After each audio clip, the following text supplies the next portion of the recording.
Hi, you. Come on in. It's just me. How you doing? Getting kind of crazy out there, huh? So let me tell you something that I learned. They're getting loud to distract us. All this stuff has already been going on. It's been going on for centuries, for decades, for longer than we all know. The only reason it's coming out now is because we're not running scared. We're out there fighting. We're trying to struggle. We're trying to survive. We're out here learning. You're here to learn how to get through this. And part of that is going to be in the savings. If you grew up like me, we weren't taught anything about savings. I don't even know if my parents had savings. I do remember my mommy had a little piggy bank that she would fill out with dimes. And those dimes would she would take out to take us on summer vacations every year. So I'm sure it wasn't like $1,000, $20,000, probably 100, 200, 300. Who knows how much it was? But that was her savings. That was the only savings that I knew about growing up. And my daddy worked. My mommy was a stay-at-home. And we weren't planning to get rich. We had, there was 6 of us in one house. Well, 6 kids, so 8. Just trying to survive, just trying to get by. So when I got into this world and when I got into this life and I started seeing things, I got to levels that I didn't know how to handle. I didn't know how to manage. It's good. I have the background on how to struggle through it. I have the background on, how to do without. I have the background on, not going out, not eating out, not splurging. I have that background. But I'm talking about the background that I got to where I could splurge. I could spend. Trust me, I'm not rich. I don't live in a mansion, and I'm not going to be able to tell you how to be rich, how to invest your money. I'm not here for that. What I'm here for is to let you know what I did and how I learned and what I learned to help me get through and to help me where I am right now. Like I said, I don't have a mansion, but I have a savings account. I just came from a vacation. I'm planning 2 more vacations, one this year, one next year. And it's all about savings, and it's all about what are you going to do with your money once you have it. So, like I said, like me, I grew up, I got married, had my children. Currently, I'm single and I'm in my house by myself that I bought 15 years ago. I never thought I would do that. I was a stay-at-home mom until my oldest was 10, maybe 8. I was a stay-at-home mom. So I had no education. I had no work experience. I had none of that. I needed to get in, jump in, and figure it out. So I'm going to share with you some things that I learned that hopefully they'll help you. And sometimes, maybe you just need a little refresher. You need a little reminder. And sometimes you may need, just a little push, a reminder to let you know you're going to be okay. One thing that we learned is no one's going to come and save us. So we're going to have to do this. And we do deserve it. We deserve better, and we're going to do better. So let's talk about some simple ways of saving. Now, hopefully it'll get you on the right track, whether it's for a new pair of shoes for work, whether it's, for the kids' sports club, whether it's whatever you need money for. So we're talking about savings. So there's different types of savings. I had a little jar that I got it's a little pumpkin. It came from a decoration that I had, and I really didn't like the flowers of it. So I thrifted it, threw it out. But I have a little jar and I saved money in there. And that was what I used to use, when I needed change, when I needed money, when I needed a little bit of cash. Now I still put money in that jar when my grandbabies come over, and I have a little like post office, or what's it called? Like a little mailbox that I have where you put coins in. And so my grandbabies come over and they get the coins and they put them in there. So it's nothing that they do. I mean, for them, money is okay, we get this and we put it in there. It's not, number one priority. It's not, nothing that I'm trying to instill in them. It's just a sense of, okay, we get it from here and then we save it here. They haven't quite asked me what we're going to do with the money inside of the inside of the little mailbox yet, but that's okay. We'll get to that if they ever get to that. So, okay, first of all, we're going to stop giving money away. Aside from the savings and not having enough and things costing so much, we tend to give a lot of money away for no reason. And I'm going to talk to you today about a couple of these things. When you go into the stores and they're asking you to donate to, I don't know, to the Boys and Girls Club, to match up, to round up, to do this, don't do that. I don't care if it's 1 cent. I don't care if it's 10 cents. I don't care if it's $10. The people that can afford to donate will donate, and they donate, and they contribute, and they do their part. We're not there yet. Maybe in the future we can do that. Maybe in the future we'll have enough left over, enough, extra to share with the world. Right now we're just trying to survive. And for us, that's going to be one of them. What them stores do with that money is that they collect all that money, and then at the end of the year or the month, they donate it as a contribution from that particular store. And they donate it to whatever charity they're using. And they get a tax deduction from that. What do we get from that? We get 10 less cents that we can put towards anything. 10 cents and 10 cents and 10 cents add up. Ask my mama. We know it adds up, even if it's just a little bit. You know what we're going to do when we go grocery shopping? We're going to buy our bags. We're going to stop buying a new bag every time we go grocery shopping. Oh, it's only 8 cents. It's only 10 cents. Oh, it's only 8 cents. How many bags do you go through in a week, in a month, in a year? Them 8 cents and them 10 cents, they add up. And you add them to the 10 cents that you're donating, and to the 10 cents that you're doing, and to the 10, it adds up. What we're going to do is we're going to stop. We're going to take care of us right now. Yes, we want to provide. Yes, we want to help. Yes, we want to contribute. But right now, we can't. If you can, then you go for it. You do that. But if you're starting off where I was starting off, I can't afford to, So the bags.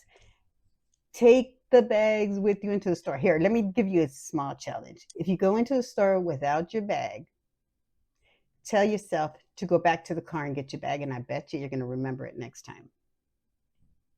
You get your bag, you buy your bag, you keep a bag in your car, you keep 2 bags in your car. You stop paying these people 10 cents a freaking bag.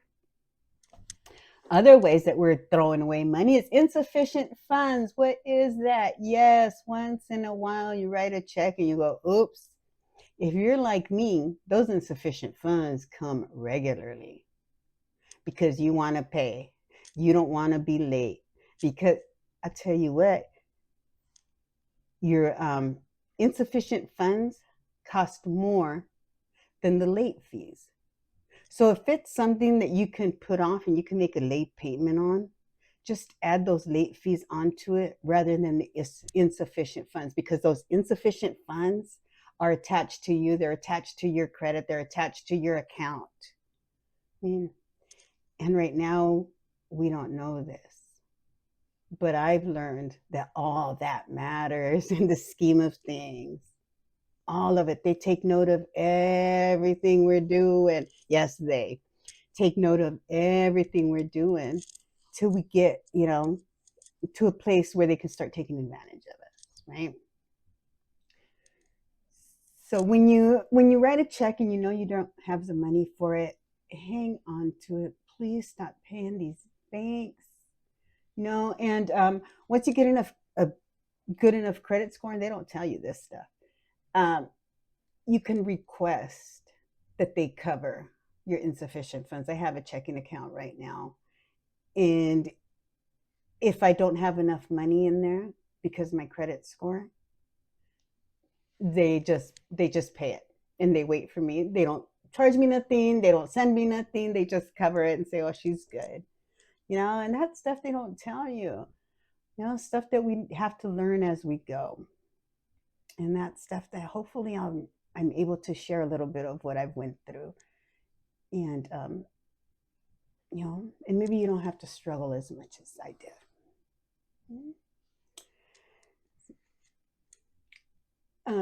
Oh, something else we love to give our money away. Okay, so when we go to the restaurants and you sit down and it's an Italian restaurant and they come over and they show you the wine and then they grade your cheese for you and fantastic, and you're treated like a queen. So you pay your bill and you tip on that. I mean, I don't know. They say 10%, they say 15%. I don't know. If I feel good about it, I'll give $5. I'll give $10. I'll, $20 if it's like a huge bill. I don't. I know a lot of people do the 20% or 15%, and a lot of people are pretty strict with that. And a lot of the people in the restaurants are pretty strict like that. Of us po folk, we can't afford to be giving $20. Mm, we can't afford to be tipping $50. I'm going to tell you what we really can't afford to do is to tip the people that do not need to be tipped. Now, if you order Uber Eats and they deliver it, yes, they went out of their way and they came and they drove it and they brought you your food. And yeah, that's a convenience, right? Because that's what we're paying for is the convenience, right? So the convenience of someone else cooking your food, someone else bringing your food to you. Okay, thank you. I appreciate you for doing that. Give them gas money, give them whatever. And that's fine and dandy. Now, if you go and you're online and you order a Domino's pizza, and then you go into the restaurant to go pick it up, and they have it in the little thingies, and they push the little buttons and grab the pizza and turn around. Is that service or is that their job? Right? Do you need to tip on that? I would argue no. I would argue you don't need to tip $2. You don't need to tip $5. See, and the difference between the restaurant works, and that's a whole nother story, how restaurants paying. But no, that the people who are working at Domino's Pizza are getting paid their minimum wage. So the people that are working at Domino's Pizza or the people that are working at Little Caesars, they're getting their paycheck. They're not counting on tips. The people who are working in the restaurants are a little bit different. They count on tips because of the way the whole business works. But that's not our concern. Our concern is to save money. And if we're going to be tipping, we're not going to be tipping for that. We're not going to tip for, Taco Bell. We're not going to tip for, these things. If you go to a nice restaurant and the guy is standing there and showing you the bottle and grating your cheese for you and doing all that, fantastic. If you can afford to go out and do that, and if you can afford to tip, we need to stop being pressured into thinking that we have to tip to look good. We're trying to stop being poor is what we're trying to do. Looking good and being poor, sometimes they don't mesh, right? So that's what we're going to stop doing. We're going to stop giving our money away and we're going to start saving it. Again, so the savings part, depending on what goals you have, whether it's a new pair of boots. So what are we going to do with all this money that we're saving, that we're not giving away, that we're not throwing away? You're going to save it. If you think you don't have money to save, I'm going to tell you you do. I'm going to challenge you. I'm going to ask you to look at your account, whether it's a checking account, whether it's a savings account. And I want you to go through. The first time that I did this, I was just looking, going, what? No way. So I've seen all the stuff that I spent my money on, that I threw my money away on. Back in the day, I had, $250 on cigars, and I couldn't afford, this, or I couldn't afford that. Yeah, you could. I just chose to spend my money in other ways. And I'm going to challenge that that's probably what we're doing, you know, our money on on those cigarettes, money on our cigars, money on our energy drinks. Yes, money you know, on our pull tabs at the pub. Um, Throw money on lottery tickets at the grocery store. Uh, all that stuff, we can't afford that right now. Maybe in the future we could. Right now, we can't. If you could, and you could right now, and if you're good, then you do that. You know, some of us are just starting out, and some of us aren't there yet. And if you're not there yet, you know, this is what we have to do to start planning. So we have savings accounts, right? Um, I have two accounts with two different bank cards, and I recently lost a bank card, and I didn't even go and replace it. So whatever money is going in there is just building up. Now, I'm not saying, we can all afford to do that. Right now, I can. Back in the day, there was absolutely zero way. All my funds had to go into one pot, and all my funds went out of that pot. Today, we can, get different accounts. We can get an account at a bank that we usually don't bank at. Just make it harder for us to get to that money.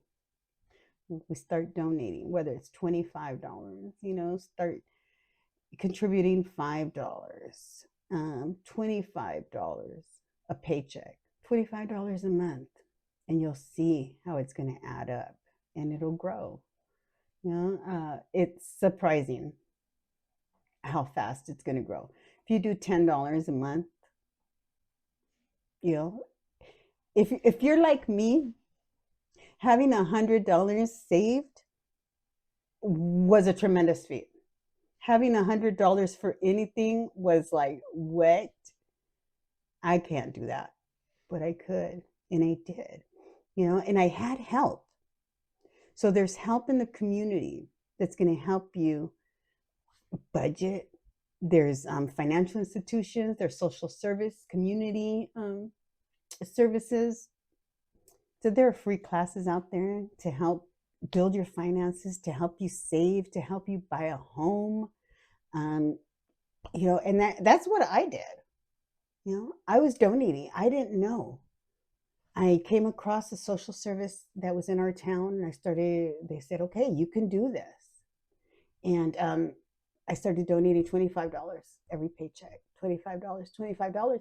And at the end, I had enough saved up where they were willing to double my match or double my contribution and give that to me to buy a home, to start a business, to do whatever I needed to do, or whatever I wanted to do with that money. And they would help me through the whole process. There's banks out there that can help you with the budgeting. There's banks out there that can help you. All financial institutions should have some kind of savings class, some kind of budgeting class that you can do, and all for free.